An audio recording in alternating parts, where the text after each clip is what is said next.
الکریم اما بعد فاعوذ باللہ من الشیطان الرجیم بسم اللہ الرحمن الرحیم انفروا خفافا وثقالا وجاہدوا باموالکم وانفسکم فی سبیل اللہ ذالکم خیر لکم ان کنتم تعلمون۔ اللہ کی راہ میں نکلو، خواہ ہلکے ہو کر خواہ بوجھل ہو کر، اور اپنے مالوں اور اپنی جانوں کے ساتھ اللہ کی راہ میں جہاد کرو۔ یہ تمہارے لیے بہتر ہے اگر تم جانتے ہو تو۔ اس آیہ میں اللہ وحدہ لا شریک نے مسلمانوں کو جہاد کی جانب اللہ تعالیٰ نے متوجہ فرمایا ہے، اور مفسرین کرام نے ان الفاظ کی کہ تم خفیف ہو یا ثقیل جہاد کے لیے نکلو، خفیف اور ثقیل کے بارے میں مفسرین نے کئی اقوال نقل کی ہیں۔ پہلا قول،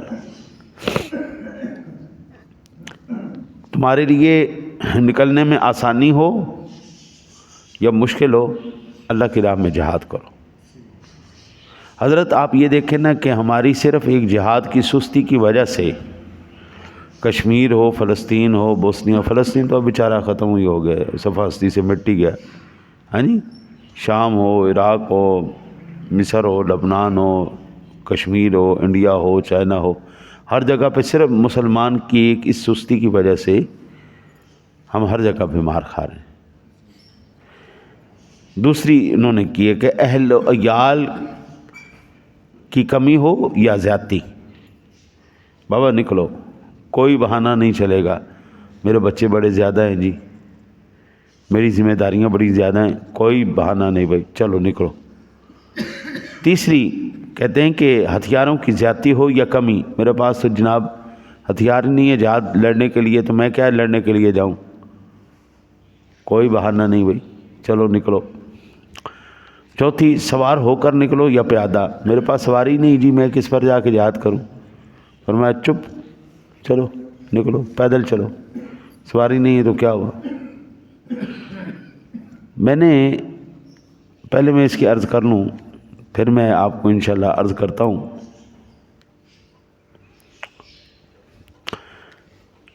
پانچویں اس کی جو تفسیر بیان کی ہے، وہ فرماتے ہیں کہ تم جوان ہو یا بوڑھے، کوئی عذر نہیں چلے گا، میں بڈھا ہو گیا جی، اور میں کی جہاد کرنا جی، میں تے آپ بوجھ بن جاؤں گا۔ اللہ کہتا ہے نہیں نہیں نہیں، کوئی بہانہ نہیں بھائی، تم جوان ہو جب بھی نکلو، تم بوڑھے ہو چلو تب بھی نکلو۔ اب ایمان سے بتائیے، اگر بوڑھے آدمی کے گھر میں آگ لگ جائے تو وہ کیا یہ کہہ کے پڑا رہے گا کہ بھائی ہوں میں تو بڈھا آدمی ہے، میرے کو تو لیا نہیں جانا، میں آگ کیوں ٹھنڈی کراں، چلدی ہی رہے چلو۔ اگر وہ اس انتظار میں رہے گا تو بابا جی پورا گھر بھسم ہو جائے گا۔ وہ جوان ہے یا بوڑھا، اس کو اٹھنا پڑے گا۔ پھر وہ کہتے ہیں کہ طاقتور ہو یا کمزور ہو، کوئی بہانہ نہیں، چلو، کوئی طاقت نہیں، کوئی کمزوری نہیں، اٹھو۔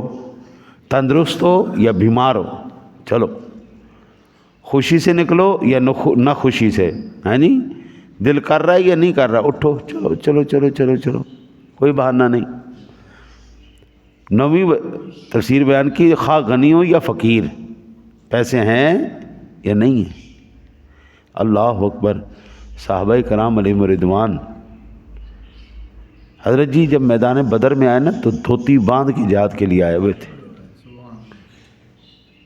اسلحہ ہے کوئی نہیں، طاقت ہے کوئی نہیں، مال ہے کوئی نہیں، سواریاں ہے کوئی نہیں، زیریں خدیں اور جو جدید ترین وہ معاملات کچھ بھی نہیں، ایک دھوتی پہنی، چلو بھائی جہاد کے لیے نکلے، ہیں جی۔ اللہ کہتا ہے اگر وہ نکل سکتے ہیں نا تو تمہارے لیے کوئی عذر نہیں، چلو چلو چلو اٹھو۔ کاروبار دنیا سے فارغ ہو یا اس میں مشغول، وہ کاروباری آدمی ہے یا ویلا آدمی ہے، چلو کاروباری بھی نکلے اور ویلا بھی نکلے، چلو دونوں اٹھو۔ کھیتی باڑی سے فارغ ہو یا مشغول، کسان ہے یا مزدور، چلو اٹھو تم بھی اٹھو، بہادر ہو یا بزدل۔ اب ان تمام کا خلاصہ یہ ہے کہ رسول اکرم صلی اللہ علیہ وسلم کے لیے جب آپ سرکار جہاد کے لیے بنائیں، اور بابا جس حال میں بھی تم لوگ ہو نا، تم نے اٹھنا اور چلنا ہے، چلو، کوئی عذر پیش نہیں کرنا۔ حضرت جی اس دنیا کے اندر اگر کوئی اعتراض کرتا، کوئی آواز اٹھاتا تو حضرت مصعب بن عمیر رضی اللہ تعالیٰ عنہ اٹھاتے۔ یہ وہ اسلام کے مجاہد، حضور کے غلام اور سپاہی گزرے ہیں قبلہ، کہ 400 درہم کا سوٹ پہنتے تھے۔ ایک درہم میں جو سوٹ آ جایا کرتا تھا وہ بندہ 400 درہم کا سوٹ پہنتا، 15 لاکھ روپے کا سوٹ پہننے والا بندہ جب اسلام میں آیا،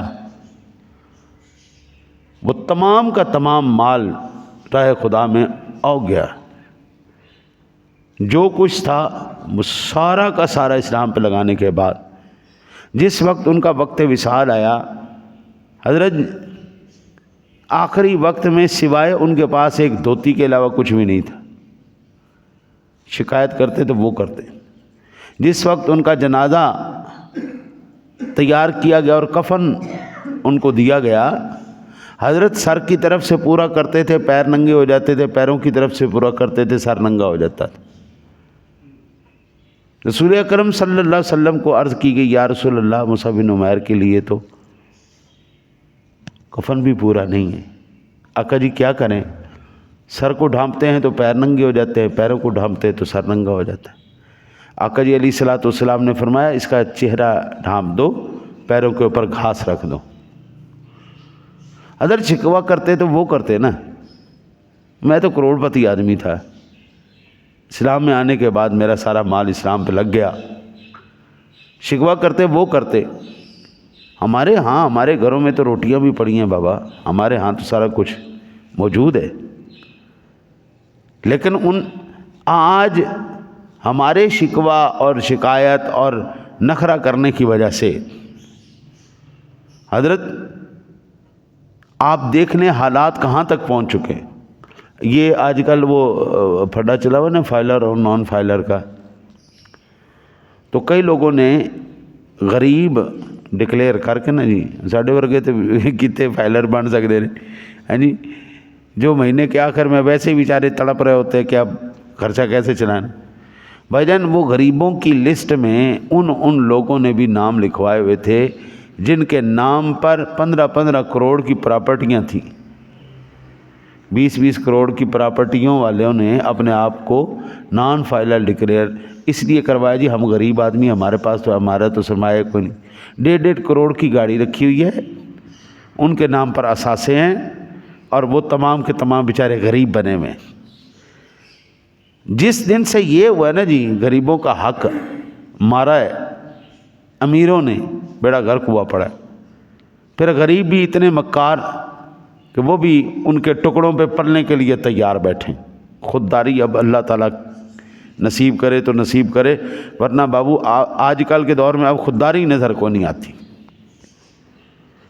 البتہ میں آپ کو عرض کروں، جہاد کی موٹی موٹی 2 قسمیں ہیں جی۔ ایک قسم ہے فرض عین، ایک ہے فرض عین، یعنی جس وقت دشمن اسلام مسلمانوں پر یا کسی شہر پر حملہ کر دے اور وہ غلبہ حاصل کرے، اس وقت شہر کے تمام لوگوں پر جہاد کرنا فرض عین ہے۔ پھر کوئی یہ جتنے بھی میں نے قسمیں گنوائی ہیں نا جی وہ ساری اس میں شامل ہیں۔ پھر کوئی بڈھا نہیں، کوئی پتلا نہیں، کوئی موٹا نہیں، کوئی بیمار نہیں، کوئی صحت مند نہیں، کوئی امیر نہیں، کوئی بھائی تواڈے گھر حملہ ہو گیا ہن بچاؤ کرو، چلو بچاؤ اس کو۔ دوسری فرض کفایہ، اور اس کی صورت یہ ہے کہ مسلمانوں کے امیر پر واجب ہے کہ وہ سال میں 1 مرتبہ تبلیغ اسلام کے لیے جہاد کرے، حتیٰ کہ مخالفین اسلام میں داخل ہوں یا ذلت کے ساتھ جزیہ دیں۔ سال میں 1 دفعہ جو ہے نا جی، یہ جو ہمارے امیر ہیں مسلمانوں کے ہیں، ارباب اقتدار، سیاستدان، انہاں تے فرض ہے جی یہ نکلن جہاد واسطے تبلیغ کرن اور غیر مسلموں کو خاص کر اسلام کے اندر لے کے آئیں۔ اب یہ چیز بھی ختم ہو چکی ہے۔ یہ جو منصب ہے نا جی جمعۃ المبارک پڑھانا، ٹھیک ہے، ہم الحمدللہ ایک ذمہ داری ادا کر رہے ہیں، لیکن یہ اصل حق وقت کے حاکم کا ہے۔ اصل حق یہ وقت کے حاکم کا ہے۔ وقت کا حاکم جمعہ پڑھائے، وہ امامت کرے، پوری خلقت کے ساتھ اس کا رابطہ ہونا چاہیے۔ اب وہ دین نہیں جانتے، یہ دنیا نہیں جانتے، آپس میں کلیش ہوا پڑا ہے۔ ان کا مزاج اور ہوتا ہے، ان کا مزاج اور ہوتا ہے۔ اب آپ دیکھ لیں حالات کہاں پہ کھڑے ہیں۔ حق تو ان کا تھا۔ آج بھی مکہ شریف کے اندر جو وقت کا گورنر ہوتا ہے اس کو امام لگاتے ہیں، چل تو جمعہ پڑھائے گا اور تو امام ہوئے گا۔ ہمیں کسی چھوٹے موٹے ایرے گھرے کو نہیں، وقت کا گورنر ہوگا، پڑھا لکھا ہوگا، با اختیار ہوگا، اس کو پھر کہیں گے ہاں بھائی اب تم جمعہ پڑھاؤ گے اور تم جو ہے نماز پڑھاؤ گے۔ یہ رہے نا جی عبدالرحمن سدیس، یہ گورنر ہے، ہاں جی ابراہیم الشرائم یہ گورنر تھے، یہ ٹھیک ٹھاک صاحب اختیار لوگ تھے۔ جتنے بھی نائبین بھی ہوتے ہیں وہ بھی کسی نہ کسی سرکاری عہدے کے اوپر فائد ہوتے ہیں، ایویں نہیں کہ ہر کسی نے اٹھا کے مسلط کر دیتا۔ دعا کرتے ہیں اللہ تعالیٰ اپنے حبیب کریم علیہ الصلوۃ والتسلیم کے صدقہ ہمارے دلوں کے اندر بھی جذبہ جہاد جو ہے وہ تازہ فرمائے، زندہ فرمائے، اور ہمیں اللہ اور اس کے رسول کے احکام کے مطابق زندگیاں گزارنے کی توفیق عطا فرمائے۔ اللہم صلی علی سیدنا